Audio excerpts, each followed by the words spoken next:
চাঁদার দাবিতে মানবিক চিকিৎসক খ্যাত অধ্যাপক ডক্টর কামরুল ইসলামকে হুমকি দেওয়ার খবর প্রকাশের পর দেশজুড়ে তোলপাড় শুরু হয়েছে। বিভিন্ন মহল এই ঘটনায় প্রতিবাদ জানিয়ে অভিযুক্তদের গ্রেপ্তারের দাবি জানানো হয়েছে। জানা গেছে, গত বছরের মধ্যভাগে অধ্যাপক ডক্টর কামরুল ইসলামের হাসপাতালের উপর নজর পড়ে শেরেবাংলা নগর থানা যুবদলের সাবেক সাংগঠনিক সম্পাদক মোহাম্মদ মঈনউদ্দিন মঈনের। তার নেতৃত্বে একটি চক্র প্রায় 1 বছর ধরে চাপ ও ভয়ভীতি দেখাচ্ছিল।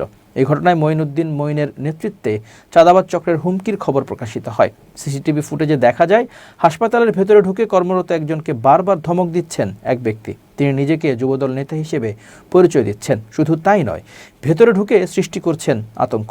হুমকি দেওয়া এই ব্যক্তি মঈনউদ্দিন মঈন।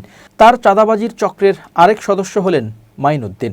তার বিরুদ্ধে খুন, চাঁদাবাজি সহ একাধিক মামলা রয়েছে। অনুসন্ধানে জানা গেছে, হাসপাতালের খাবারের সরবরাহ কেন্দ্র করেই মূলত দ্বন্দ্বের সূত্রপাত। অভিযোগ রয়েছে, যুবদলের সাবেক নেতা মঈনউদ্দিন মঈনকে দিয়ে টেন্ডার না দেওয়ায় ক্ষিপ্ত হয়ে ওঠে চক্রটি। এরপর থেকেই চাঁদা দাবি, ভয়ভীতি প্রদর্শন এবং নানা অজুহাতে চাপ সৃষ্টি নিয়মিত ঘটনায় পরিণত হয়। অধ্যাপক কামরুল ইসলাম জানান, গত জুলাই-আগস্টের পর থেকেই বিভিন্নভাবে চাঁদা দাবি করছে চক্রটি। কখনো ভয়ভীতি দেখানো, কখনো আবার রাজনৈতিক প্রভাব সামনে এনে হুমকি দেওয়া হচ্ছে। বিষয়টি জানিয়ে শেরেবাংলা নগর থানায় একটি জিডিও করেছে হাসপাতাল কর্তৃপক্ষ।